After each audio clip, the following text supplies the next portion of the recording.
he was a very self-sufficient man. I see my father fight one time, and I'm writing a book right now, and this story is in the book, and I'll give just a quick thing. But I would go see him on the weekends, and he had a mobile home, and I love macaroni and cheese, so he would cook that for me. And we didn't have back then. You didn't have microwaves. I mean, they had microwaves, but we didn't. This was the '80s. This was probably '87, probably '88. And my dad my dad liked to bring strays home. What I mean by that is he would see a homeless man on the road and he would get in the back, let's go. And he would feed him, he would clothe him. This ended up being what killed him later on. But one of these strays he was trying to take care of was on some stuff that my dad wasn't aware of. And one day my dad was feeding me macaroni and cheese, and this guy jumps out of the bedroom with a machete in his hand. And I never forget, my dad looked at me, looked at him, and he said, "My son's here." And he just ran at this guy with a machete. And I just watched the most. And in my mind, even today, I see this. Hello, my friend. Harry from Fight Dad here. I hope you're as excited as I am to dive deep into this interview I did with the absolutely amazing Guro Billy Brown. Now, Billy and I talk about all sorts of topics, martial arts, Filipino martial arts in particular, self-defense, real-world violence, and then quite a bit around Billy's upbringing and some of the elements that shaped the person he is today. There's one story that he told me in this interview that he's never told in public before. I really hope they watch it just for that one element and get a lot of value from it, because there's a really powerful message behind the story that he tells. And fair warning, I did mess up the audio recording for the first 2 minutes of this interview. There's some kind of weird echo going on with Billy's voice. I don't know what it is. I've tried everything I can do to fix it, but it's as good as it's going to get. If you listen to it and you don't like it, then just skip forward by about 2.5 minutes, and you should be back into the regular part of the audio recording. Sorry about that. I'll try not to let it happen again. So here we are with the formidable Guro Billy Brown. Thank you so much for joining me today, Billy. It's a real honor to be talking with you. For anyone who doesn't know yet, Billy's a lifelong martial artist. And you hear that said about a lot of people, but what age did you start? It was like really, really young age, wasn't it? I started in 1984, so I was 4 or 5 years old. Yeah, I'm 42 now, so yeah, I was about 4 or 5 years old. My father was my first instructor, so it was, I thought everybody's family was doing this. Yeah. Even in elementary school, I'm like, so what does your dad teach you? And they're like, what are you talking about? You know, so yeah. That's awesome. Definitely. I've never known any other way, you know, because I thought it was normal.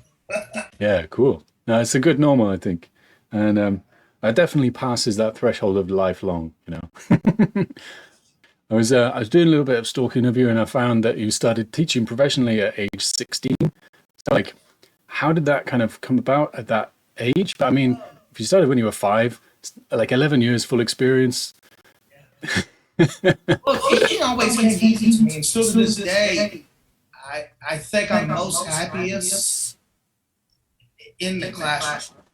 I mean, it's my stress relief. It's my so teaching's always come very easy. I was teaching at 13, 14 years old.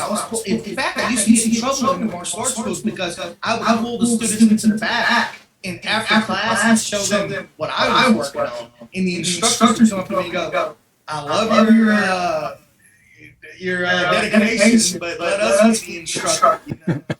So it was kind of a natural evolution for me just to start getting paid. When I say teaching professionally at 16, I mean I was getting paid to do so.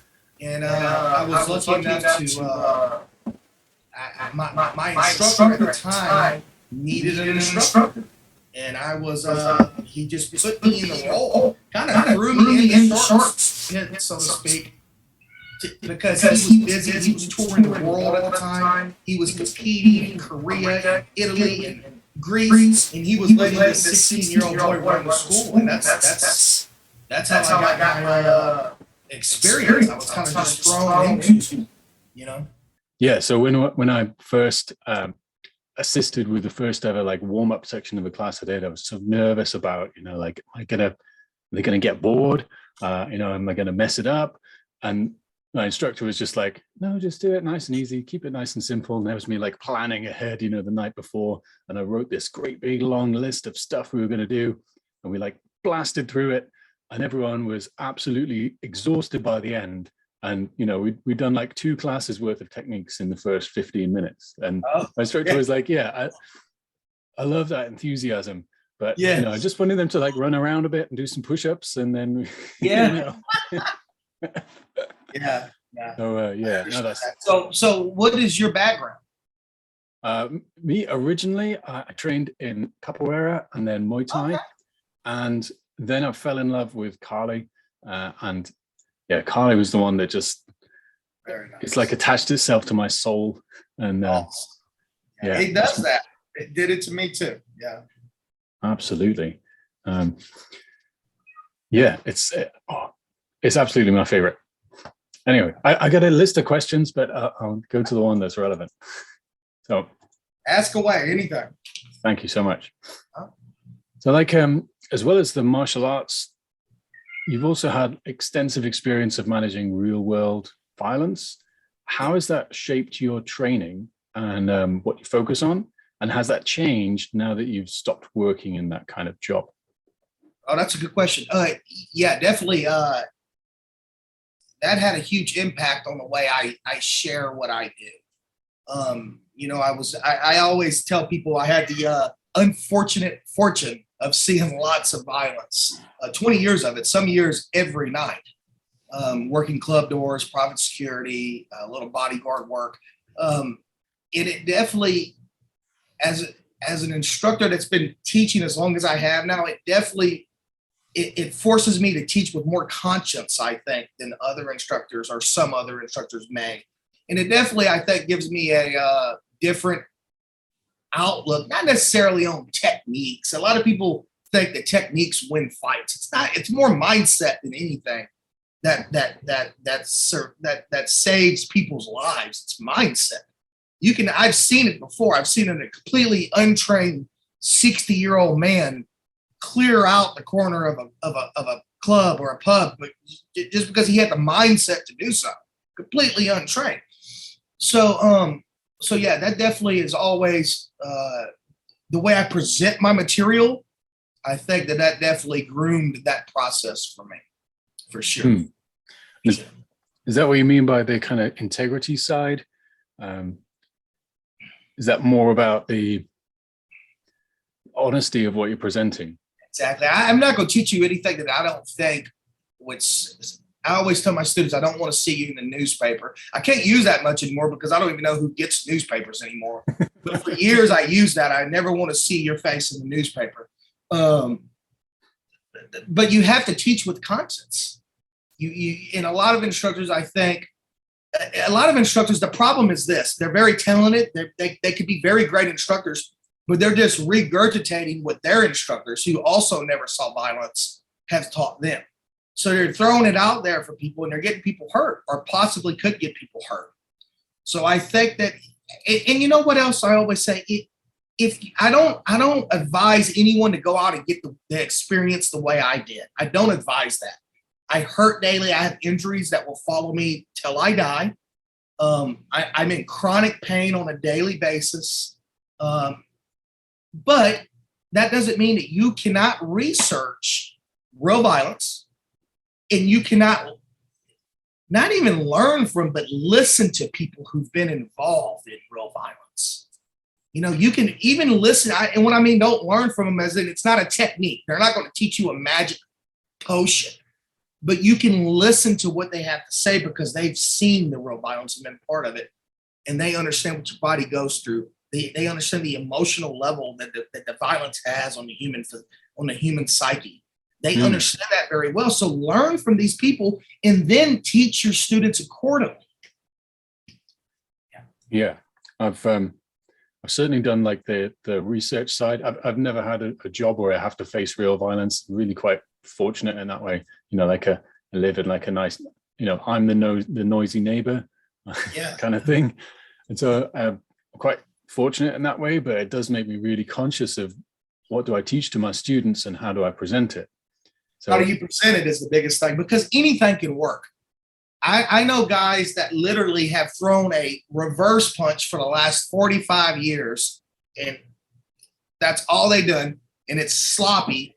But they've dropped 10, 15 men with that one reverse punch. It's not technique oriented like people think. It's mindset.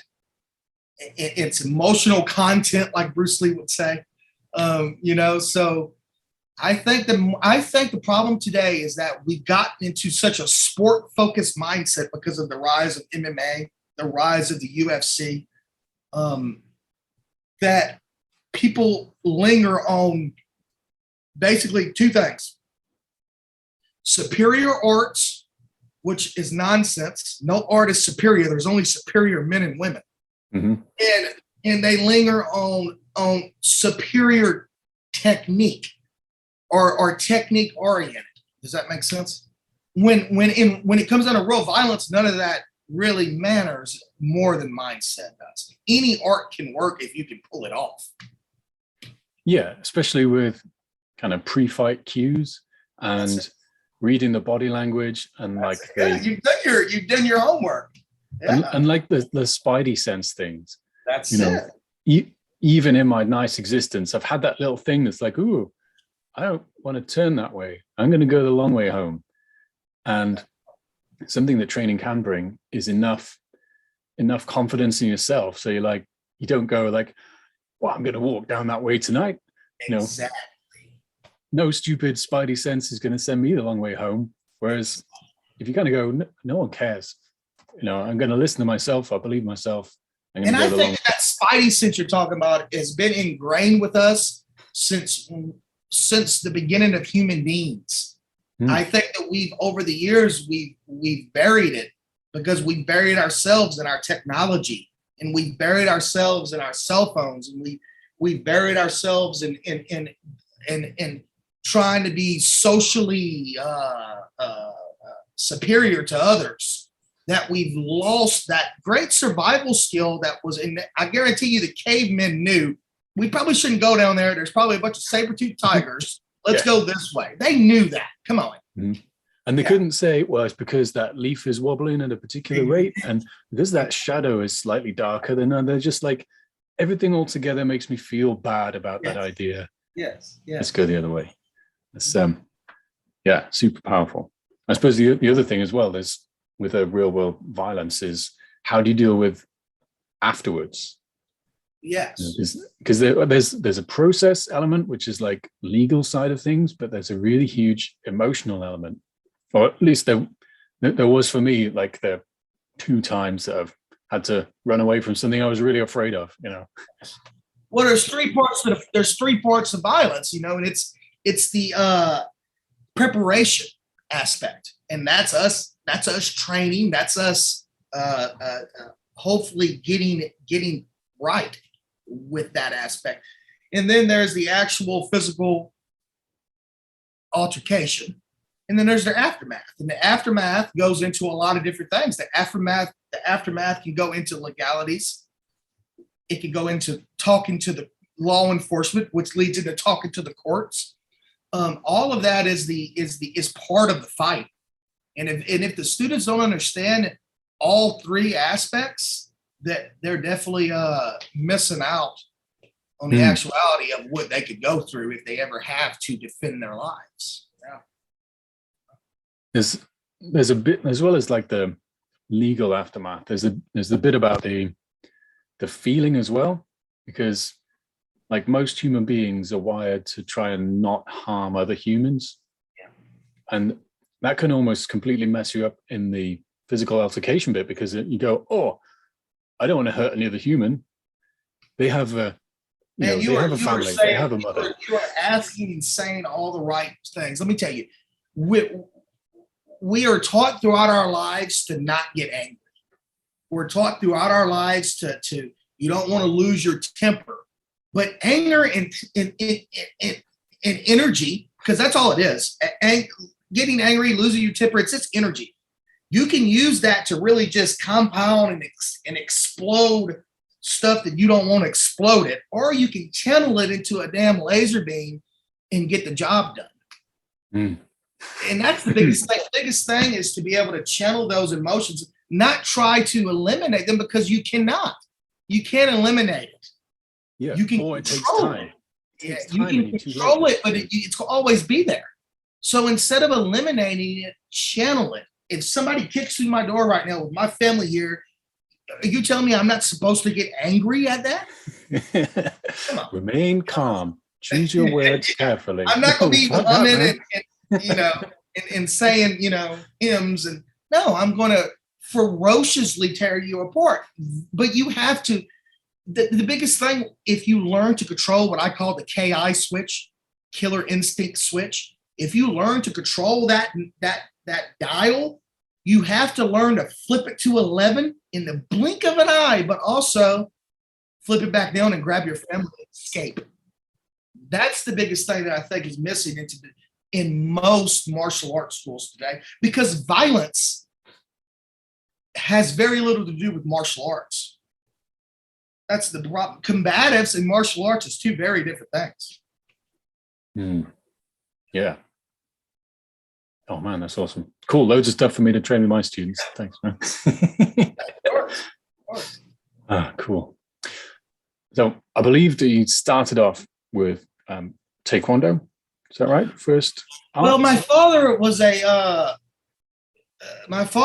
kind of a mutt like me. He did a couple different things. I never got the chance to ask him names and labels. He died when I was 11. I was just enjoying what he was giving me. But now that I look back, I know that he did a hard style of karate. I'm thinking Goju. And he had a great front kick, and he wore cowboy boots, and he used to always tell me when he would teach me, and he put my cowboy boots on, he goes, "Son, always kick with your boots on." He used to always say. And when I started training Savant later on in life, they always kick with their boots on, so it made sense. So, and also he did a little hand trapping, not refined, but he would definitely grab and not refined like the Wing Chun trapping or the Jeet Kune Do trapping, but and he did a lot of weaponry. And if I have to say, my father was the first person to put a weapon in my hand. He used to put a fork or a butter knife, and we would play. And it was play. It was a game. I didn't know that he was teaching me a valuable life skill that I would later on devote my life to, actually. Obviously, we didn't know where it was going. And he didn't have a chance. He died at 35 years old, my father. So he didn't have a chance to refine what he was doing. But I will say that as memories fade every year, more and more of him, the ones that stick the most are the ones of him training me. So I hope that I can hold on to those as long as I can. Yeah. He's obviously thrown you in a really powerful direction that has shaped your entire life. He had no clue what he was doing, obviously. He didn't know that. I mean, yeah, he did. It's he was a very self-sufficient man. I see my father fight one time, and I'm writing a book right now, and this story is in the book, and I'll give just a quick thing, but I would go see him on the weekends, and he had a mobile home, and I love macaroni and cheese, so he would cook that for me. And we didn't have, back then you didn't have microwaves. I mean, they had microwaves, but we didn't. This was the 80s. This was probably 87, probably 88. And my dad liked to bring strays home. What I mean by that is he would see a homeless man on the road, and he would get in the back, let's go. And he would feed him. He would clothe him. This ended up being what killed him later on. But one of these strays he was trying to take care of was on some stuff that my dad wasn't aware of. And one day my dad was feeding me macaroni and cheese, and this guy jumps out of the bedroom with a machete in his hand. And I never forget, my dad looked at me, looked at him, and he said, "My son's here." And he just ran at this guy with a machete. And I just watched the most, and in my mind, even today, I see this. I watched my dad just systematically take this guy apart and control him and drag him into the room, lock the door and said, "Sleep it off," walk back without even sweating or the heart. He just looked so normal when he walked back, and he started stirring my macaroni and cheese. And he goes, "I'm sorry that happened, boy. How does these taste?" so that was a big impact on my life, because not of what I saw, not because of the techniques he used, but because afterwards he was able to just flip that violence back off and just feed me. And then we watched TV, you know. So that was a big impact on me. Yeah, I'm not surprised. I'm not surprised, man. And bringing in, homeless people to help them and feed them and clothe them. Well, that's such a powerful thing to show your son as well. And he brought 5 people home one day. They were in a group, and he brought them home, and they were sick, and he caught what they had, and he caught pneumonia. His lung collapsed, because my dad didn't like hospitals. I do not either. His lung collapsed. They rushed him to the hospital, and then the doctor forced the tube down and collapsed his other lung, and he passed away. So it kind of killed him, but you cannot take, everybody to this day will say, "You're Del Brown's son." Oh man, he'll give his shirt off of his own back. They still to this day, these old people that remember him still say, "Man, he was a great man." So, it is what it is. Yeah. That's some really powerful ripples. Yes. Definitely. And ripples of ripples. That's Definitely. Shit, that's an impression to leave on the earth, isn't it? Oh, wow. That's the first time I've ever told that. I do a lot of these kind of interviews, and that's the first time I've ever told that. So there you go. Wow. Thank you so much. That's it's very generous of you to share, man. Very generous. Oh, hey, interlude. If you're enjoying this video and getting some good value from it, I just ask you a favor and just boop the like button, please, because that would really help the channel, really help me, and really help this video reach more people and spread that message. Thanks very much. Now, I know one of your values is never-ending improvement. So you mentioned a book. Is that what you're working on at the moment, or are you working on multiple different areas? It's funny that you ask. I have 3 that I've been working on. One of them for probably 10 years. I can't find it, and I already have publishers lined up and everything. I mean, I have a friend who has published 3 other books, so his guy is gonna do it, but I just have to finish them. So I'm working on it. I mean, I don't want to rush these things, because this is that experience teaches. And the older I get, the more experienced I get, and I feel like I'm even more honest with the readers of this book the older I get. So some of these books, I don't care if I don't publish them within the next 10, 20 years, because they'll be even better than if I publish them now. Let's see. That's cool. But I am working on a book on managing violence, and that one will probably come out first. And yeah, so I have a lot of fun stories in it, and I think people will like it. Excellent. Looking forward to that, man. Looking forward to it.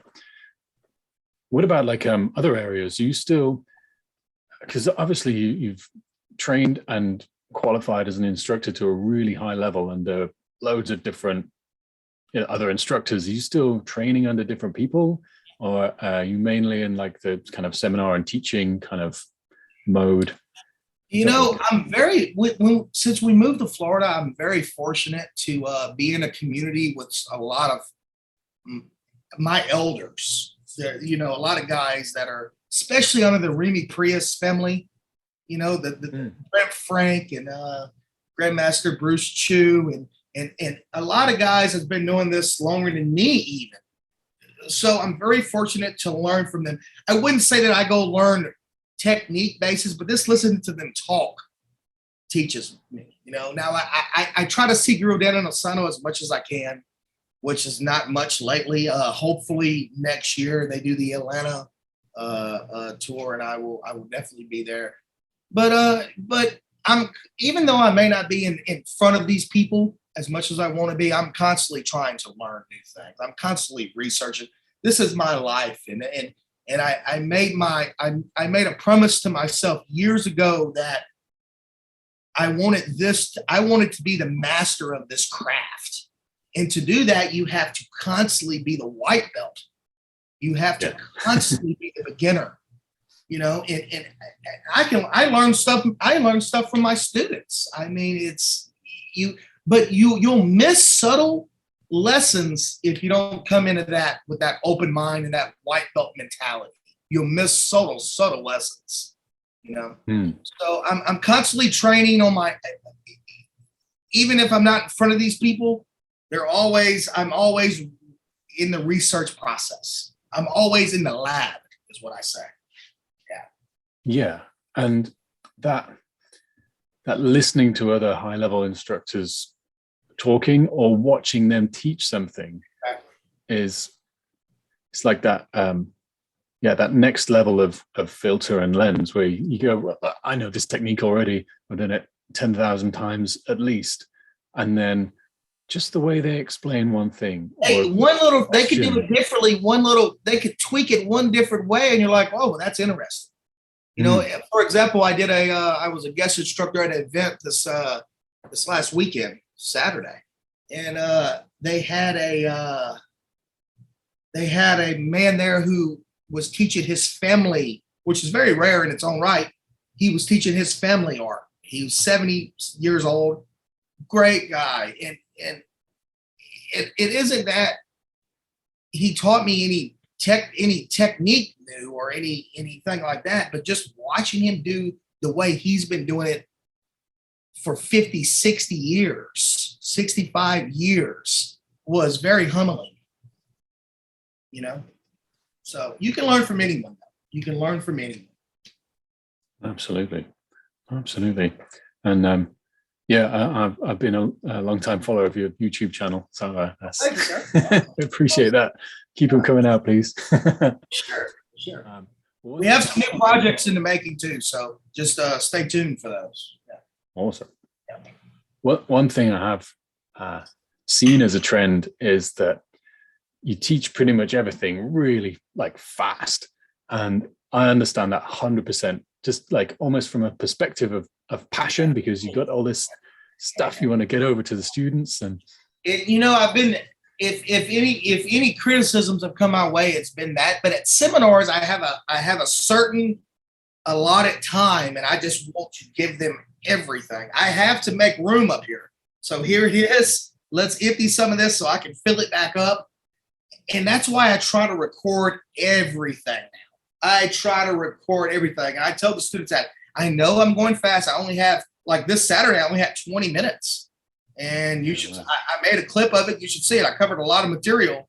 And that's stick and dagger, spotted dagger. Stick and dagger. I've seen that. It's really good. Thank you. So, in 20 minutes, I covered a lot of material. But they have the clip now. It's free of charge. Go rewatch it 100 times. Yeah, that's the real difference. Difference in approach of maybe like a class atmosphere, and then a seminar or a recorded class or seminar atmosphere. Absolutely. That's really cool. I mean, I've got one sneaky question for me really, which is like you're a really big, strong chap, but you move incredibly well and incredibly quickly. So what do you think us like normal folk can do to move faster, but without losing structural integrity and Well, I think that I do finally think that, because my dad was very fast, but my dad was much leaner than me. So I think maybe it's some genetic fast twitch muscle fiber. I've had people who, like physical therapists, like people who do this, say you have a lot of fast twitch muscle fiber. But I do think that you can train speed. I think that it becomes a more timing element. When people talk about speed, they never talk about timing. I know guys that are really fast but couldn't hit the side of a barn door. You know what I mean? And so I think if you work on your timing, anticipation, intuition, you need to learn to move. When that guy moves, you need to learn how to intercept that movement. That's why I think Jeet Kune Do, it's just the concept of what Bruce was trying to bring out was to read that opponent's energy. And that works great. And I know you're a Filipino martial artist. That works great with the Filipino martial arts, even more so with the empty hands. So I think that it's definitely something you can work on. As far as the flexibility goes, you have to stretch a lot. And that's another thing that's always come natural to me, and I think that goes back to my Taekwondo days. I think that the Taekwondo really, and I'm not ashamed of my Taekwondo. In fact, it's very the opposite. I think it's probably one of the most important elements that I needed in my own evolution. And I think without that, I wouldn't be the Billy Brown that I am today. Yeah, it's really good. I know Taekwondo's got like a bad reputation, but in some it's got that now. It's got that now, and it should. You see it at the Olympics. Oh my God, I puked. I had to turn it off. I mean, it was horrible. But back in 1990, when I started, it wasn't like that. You know, I mean, I started with an instructor who had a handicap. He had polio as a child, and the right side of his body was pretty much handicapped. And his right arm was this big, and he kept it in a leather brace. But his left arm was huge, and he couldn't do the competition part, but he could beat the hell out of you. And so I was lucky that I ended up at that school, because it wasn't a school about, it was a school about, because you got to understand, Taekwondo was originally a combative system. It was for the military, you know? And then from being at that school, I befriended pioneers of the art. One of my closest friends is 9th black belt, and I consider him probably a mentor. And he can still, at 63, 64 years old, put his boot in your eye in a heartbeat, you know? So I was very lucky. But apart from the physical, Taekwondo was the most, my Taekwondo school in my upbringing was the most disciplined the disciplined martial arts I've ever seen. And that discipline is what I think formed me the most. Doing something 10,000 times and then going, I think I'm understanding it now. And I still do that today with any art. I will take an angle one and I will learn 10,000 times how to do that angle one before I ever add, you know, I still do that. Yeah. I can see that, and I'm starting to be similar in my own approach. So now when we're just doing like hand sparring and stuff, I'm just going to try and use angle one only, reset, you know, like evasive hand movement, and then angle one, maybe a little lean forwards, change the range, angle one. It really is all about millimeters. Like you can adjust something a millimeter and make it a different monster. Yeah, or just adjust yourself and make someone completely miss. Good. Awesome. Okay, cool. So to get faster, I need to work harder. Got it. Just repetition, because repetition breeds habit, and habit is the mother of skill. Yes. You get now the bad thing is, or the con on that is, you can develop a perfectly bad habit. So you have to make sure that the habits you're developing are sound.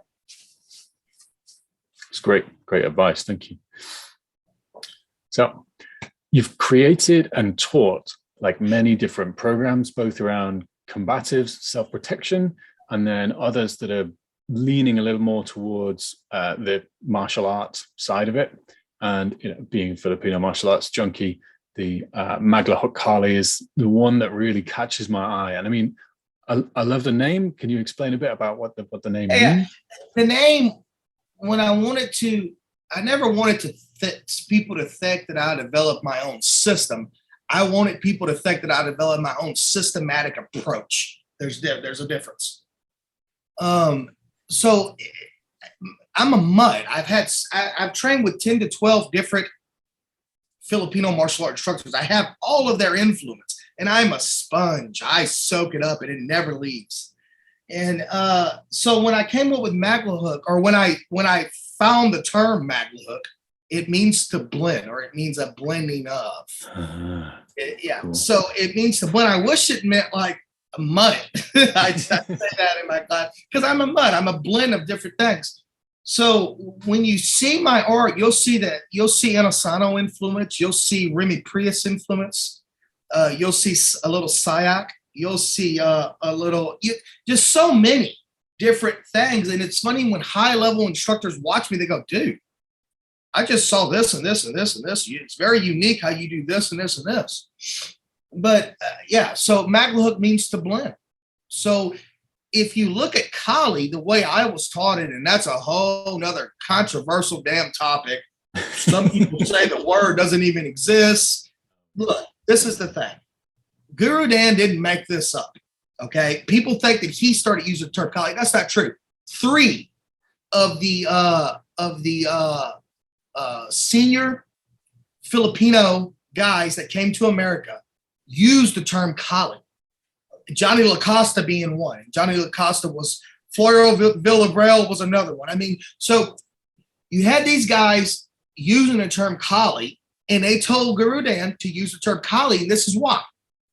They said, we don't want you to use Orniz, we don't want you to use Eskrima, because those are Spanish, we're Filipino.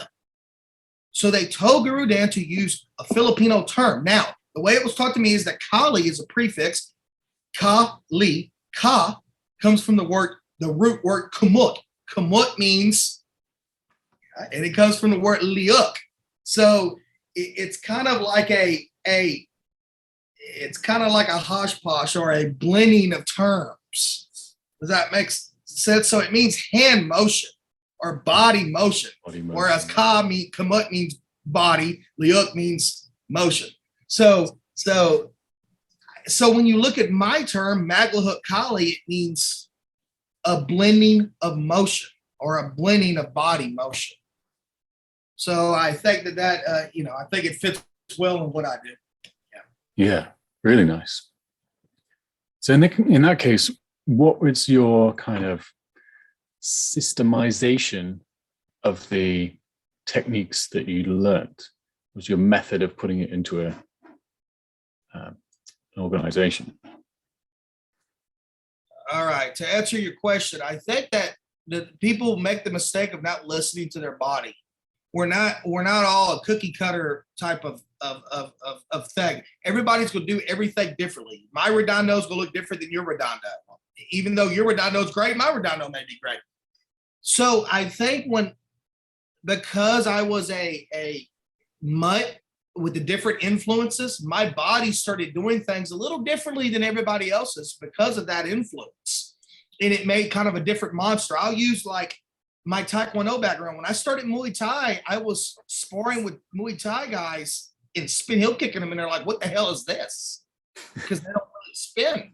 And that's because it was a different animal altogether, So you have to listen to your body and stop trying to imitate so much. I think imitation is important for the beginner. But once they get in intermediate and advanced, I think they should start feeling what their body can do more smoothly and more naturally than the imitation portion. Yeah, that's a really important stage, isn't it? I think so. And coming back to the redondo idea, yeah. I'll start people off with quite a light stick, because redondo is a complicated movement with your elbow and wrist and shoulder and not hitting your own leg and all that. So I'll start them with the light stick. So when it's like jarring and they have to redirect where the momentum's going, it's not too heavy and harsh on their wrists. Then when they got kind of a smooth circle, I'll give them a much heavier stick. Yes. And say, follow the weight of the weapon. That's it. And that's, yeah. And I do the same, what you just said, I do the same way in my personal training. I start with a light stick to warm up, and I have a 1-inch piece of rebar that nice. I drilled a wooden dowel through, and I made a handle, and I glued the handle to it, and that's what I train with, a piece of rebar. Yeah. Awesome. And when you train heavy like that, when you do pick up a teaching stick, you look superhuman. Yeah. Because they don't know you've been training with, a 2-pound stick. 2-pound monster. Yeah. Yeah. When you pick up this light stick, you look super fast. Yeah. So that's the answer to the previous question. Got you. That's it. Or one answer, maybe. Excellent. We got interrupted a little bit. I was asking you about the way that you arranged the material that you already knew for Maglahut Kali, and like what method did you use to, jam it all together in a way that made sense? Well, let me say this. My first Filipino martial art instructor, his name is Guro Billy. And I have to give him credit because he's an amazing instructor, but he's probably the most analytical person I've ever met. And he has this innate ability to box stuff up in a way that is, when he delivers it to you, it feels like it's ahead of the curve. Not necessarily the material, but the way he delivers it. And another one of my instructors, Hawk Hakeem, he does the same exact thing. And conversely, Guru Ron Goins is a student of Hawk Hakeem. So they're very, very similar in the way they deliver and package their material. So I grew up wanting to do that. I grew up wanting to package my material in a way that was so innovative and systematic that anybody could pick it up and anybody could learn it. So as far as that goes, I have to give them that's what influenced me the most. As far as the physical, my body just did it. I mean, it comes out of me that way. I can't, I can't pinpoint it like that. I can just teach it. You know, when I die, I don't want people to talk about all of the hundreds and hundreds of street altercations. I don't want them to talk about the experience that I had. I want him to say he was a damn good instructor. That's my goal for my life. So when I package my stuff, the physical's easy. It's the delivery that I want to be ahead of the curve. Yeah, that delivery and the order in which you get people to do things, and then how it builds on whatever they've done before and links with what they're going to do in the future. Correct. Yeah, that's it. So you got to make it. Instructors need to learn, or instructors need to strive to make lasting impacts with their students. It warms my soul. I just got a message last night from a student. He was a student in 1997, and he just sent me a message that says, your impact is still felt in my life. That's why I do what I do. Because let me tell you, I can go be a lawyer and make way more damn money than being a martial art instructor. You know what I mean? Yeah, don't get that warm feeling now, I guess. I just don't have any other skill sets at this point. No, that's really powerful. That brings us back to ripples, you know, and those ripples now, because that student of yours has been really significantly impacted in a great way, and I bet that changes how they treat everyone else around them every day. I hope so. Yeah. That's super powerful. Excellent. And when you see, and the guys that have saw lots of violence, let me tell you, the most nicest people I know are the most dangerous. And that's just it. I mean, I've seen so much violence, I've been a part of so much violence that now I only want to teach the beauty of it all. And it is a beauty. Teaching is beautiful. The way it can be transferred to your student is a very beautiful thing. You know, and I get emails all the time, even here in Florida. I get emails from big clubs and big venues saying, I want you to come run my security team. I will never do it again because I'm at a different phase of my life now. You know, now I want to be able to take all of that nastiness and transfer it into beauty. Almost like you're laser focusing it all together and pointing it somewhere good. That's it. I like how we're all linking up and coming full circle here. This is nice. Full circle, yes, for sure. And you have some great guys where you're at, like Lee Thompson. I mean, that's the grandfather of combatants, you know, and he's at the same path now. You know, he's doing beautiful things with that. He calls it that energy. He could take a flood beam of that negative and transfer it into something great to build a book or a seminar or a teaching, you know. Yeah, it's like a martial arts being a platform for personal growth and transformation, which is my favorite. It's why I got hooked. Yeah. So at the moment, I'm in the process of refining my own Kali syllabus. And like you, it's not that I'm putting anything new in the way. It's just the way I want to order it and present it and then link it together. Guru Dan always says there's nothing new under the sun. And I added this. The way we make it new is how we share it and or evolve it. That's the way we make it new. And number one is the number one, and people have been hitting people with number one since the cavemen walked around. But the way we can evolve it or share it is what makes it feel or seem new and valid. Yeah. My aim is to make Filipino martial arts more accessible to either people who've never done any martial art, and also people who have done either like striking or grappling and tried weapons but been totally overloaded, confused, and feel stupid. This is the problem we run into with this. Yeah. This is the problem. The problem is that people look at it as just a stick or a knife art. They don't look at it as an art that can enhance your attributes, enhance your focus. They don't look at it as an art like that. They look at it like, why do I need to do that? Let's go grapple. Let's go in the cage and beat each other. Who's going to ever have a stick? That's the hardest thing for people like me and you, is to introduce the benefits of this art to people and to debunk their previous thought processes. Because the biggest thing is this, especially here in America, is that we have a lot of pride. I don't need that. I can already fight. I don't need to do martial arts. They've never been in a violent situation in their life, but they can already fight. I hear that weekly. You just don't know my mentality, bro. That's it. That's it. That's the one. And then so you have that, and on the other spectrum, you have the MMA people that say, if you're not in the cage, you're not a real martial artist. You're not a real fighter if you're not in the cage fighting. Now, they've never been hit with a brick, and that's exactly what I would do to them, but they think that they're doing the truth.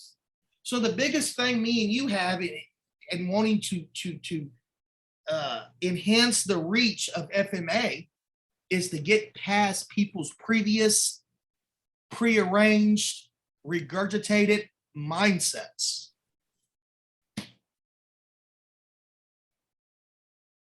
Awesome. I'm going to write that down and like put it on a post-it note on my wall. Just perfect.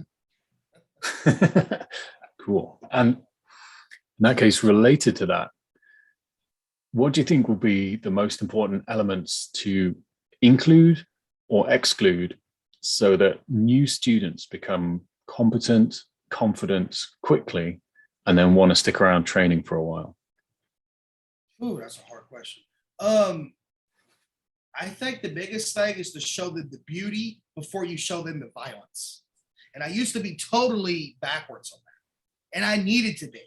I was facing violence every day sometimes, but now I see I had a backwards thought process. They need to see the beauty first. They need to understand the beauty first. And Kali FMA can be very beautiful, very beautiful. I think it's the most beautiful art in the world. I really do.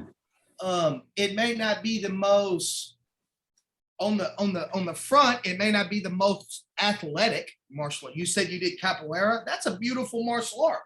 Beautiful martial art. I wouldn't want to fight a biker gang with it, but it's a beautiful martial art. Yeah. You know what I'm saying? So I think we need to find a way to show them the beauty and show them how that beauty transfers into reality and then back again to the beauty. I think that's the best way. So I think a lot of we just have to learn how to present it properly. We really do. I don't think it'll ever be though as I can't say never, but I don't think it'll ever be as big as karate or taekwondo or MMA because it's hard to advertise FMA without advertising sticks, knives, and swords.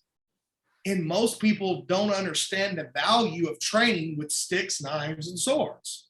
You know, so in the US, some statistics here, and I know the UK is probably even worse, some statistics here say that 90% of all attacks involve edged weapons.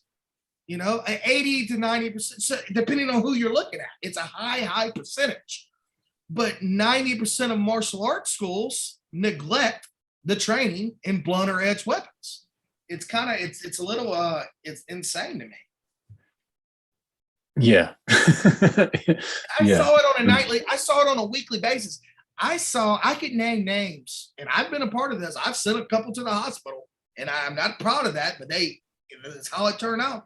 But I can name names of championship MMA fighters coming in, starting shit, and didn't want to leave when they were asked to nicely, and having to be put in their place because they don't understand the difference.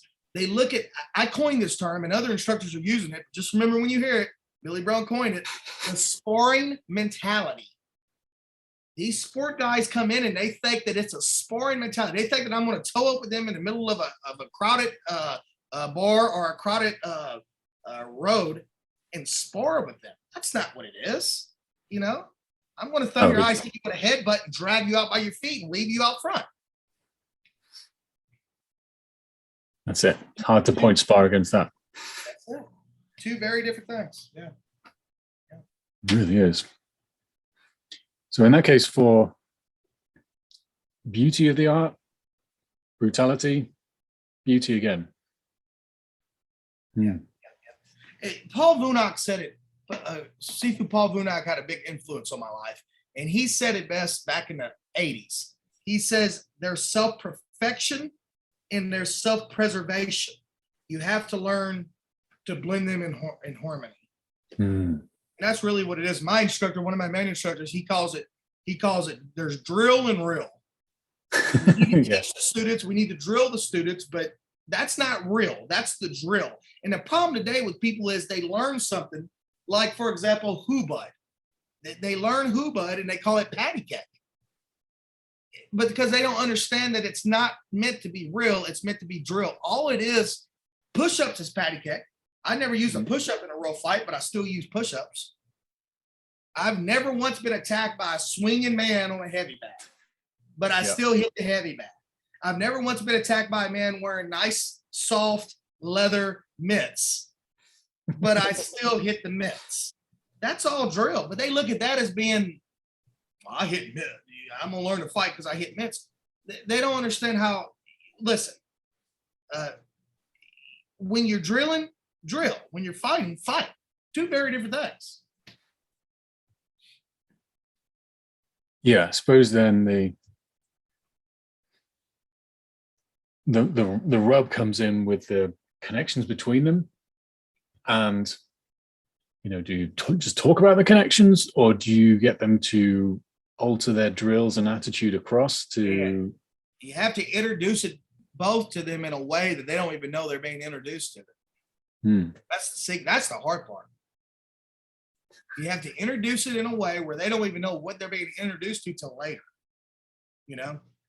So you have to find, as an instructor, I could tell you all day how I do it, but that won't help you. That won't help the other instructor. You have to learn how to coexist with your students to the point where you're feeding them this data in their brain. It's constantly taking that data in, and then one day it clicks.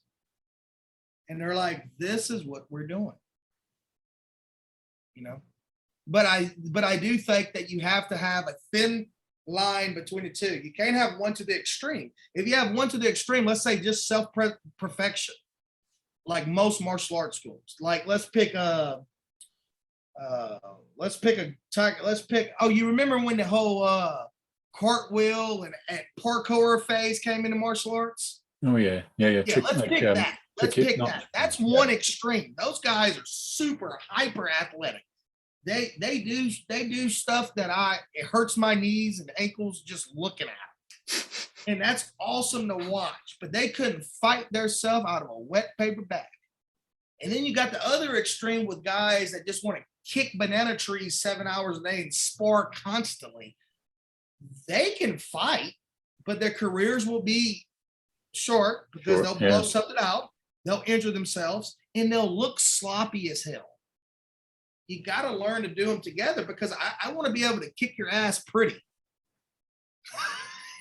Does that make sense? I want to look good doing it. Okay. So, and that's being a fun, but when it comes down to what the students need, they need the safety of the sound technical training with also the reality of if they ever have to use this, they need it together. One of my instructors says, what, martial arts is meant to enhance your life, your whole life. And I believe it does. What percentage of the time am I defending myself? That's right. What percentage of the time do I want to be looking cool? That's right. So and that's what I tell people all the time. You're going to use your knife to cut a tomato way more, I hope, than you will to defend yourself. In 20 years of seeing violence, some years, every single night, I've had to pull my blade twice. One time was serious, other time, not so much. But it ended the altercation. Each time ended the altercation. But that's hundreds of fights, only 2 times. And most people don't work a job like that. Yeah. I hope to God my students never need to defend themselves with a weapon. I hope to God. But still training, man. Because it brings out something in you that other arts do not. The weapon brings out a movement, a feeling, a connection that other arts do not. And that's why I believe the cross training is so important, because each art, a couple reasons. First off, each art brings out a body feeling, an emotional feeling that the other art doesn't. Like Muay Thai is very physical, very kind of hard. You've trained Muay Thai, it's like aggressive all the time, isn't it? Exactly. Whereas Jeet Kune Do is more straightforward and less just, you get what I'm saying? 2 different emotional packages there. So that's going to bring that out. But the second reason it's so important to cross train is because no one art can answer all of the questions that you may be asked in a combative situation. So it's good to input that data just in case you're asked a question that Taekwondo can't answer, or that boxing can't answer, or that kickboxing can't answer, or that ground fighting can't answer. You have that data, input it in your brain to be able to respond, hopefully, and survive. I'm currently still cross training myself, and still train Muay Thai. But I recently started training Brazilian Jiu-Jitsu, kind of seriously. Like I've done a few on and off classes, but I'm no stripe white belt. Training with a guy who's about 20 kilos, about 45 pounds lighter than me. And he's a black belt. So he just folds me up. And the last session was like just 2 hours of rolling. And we would roll for about 20 minutes. And then he'd say, have you noticed any trends? And I'm like, I just tap all of the time and everything hurts. And he's like, yeah, but I'm getting you with the same thing. And I'm like, were you? But after towards the middle of that session, I started to notice what it was. And he's kind of coaching me through that. So the emotion I'm feeling in jiu-jitsu at the moment is humiliation and helplessness. And it's important to face those. Exactly. And I'm hoping eventually. You're training with him because he sounds like he's, for one, knowledgeable. He's lighter than you, so he's going to teach you on a technical aspect. But then after him, your evolution needs to be training with people a lot heavier than you, because that's what's going to take all that he teach you and makes it more of a reality. Absolutely. That's the plan. It is something similar with wrestling as well, freestyle wrestling, like Olympic wrestling, and had similar attitudes to Muay Thai and its relentlessness. But there was 6 minutes is a really long time in a round, but there was more flow and reaction to it as well. So like you say, it's a different emotion and a different motion and a different emotion, and that motion creates emotion is a really strong thing. Wow, this has been absolutely amazing. I'm really pleased that we could chat today. That's That's really cool. Thank you so much. Thank you. Anytime. And if anybody wants to get in touch with you, follow you, or learn from you, where's the best places to be able to do that? I have two main websites. Number one is my school website, seminars, camps. It's www.empowerusa.net. That's EMPOWER USA.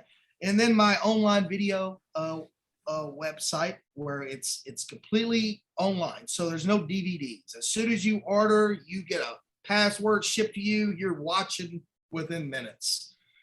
It's www.proactionvideos.com. And then social media, but social media is down right now, so we'll see how that comes on. But definitely when Facebook comes on, guys, send me a friend request for sure. That's a good way to stay in touch. And I post a lot of free stuff on that. And you can find me on YouTube, and I got hundreds of free videos there. So yeah. It's fantastic value, man. Fantastic. And I love your school name's website, Empower USA. That's a mission statement right there. Empowering others. My instructor years ago, probably 1998, he said, this is what I want you to do. I want you to take one word, add ing, then pick another word. And a month, and I'm like, empowering others. And that's been my credo and mission since the beginning. Wow. Awesome. Yeah. All right. Guro Billy Brown, thank you so much. Let's stay in contact and let's do it again. Sounds good, my friend. I love how our 10-minute video went into something else. That's awesome. I was hoping. That's like an hour and 10 minutes. Hey, you made it all the way to the end. That's amazing. You must have enjoyed the conversation with Billy Brown as much as I did. If you're not done so already, you know what I'm going to ask. It's all of that YouTube crap. So if you would hit the like button, the thumbs up. If you subscribe to the channel and get the notifications, you'll catch all the future interviews when they come out. And if you would share this with your friends and anyone you think would get value from it, that would be absolutely amazing. Finally, if you want to comment down below what was your favorite part or who should I interview next, that's always a good one to find out too. And I hope you have an absolutely amazing day and that you get to do at least one thing that makes you happier, healthier, or richer and enriches your life and the lives of those you love. Harry from Fight Dad,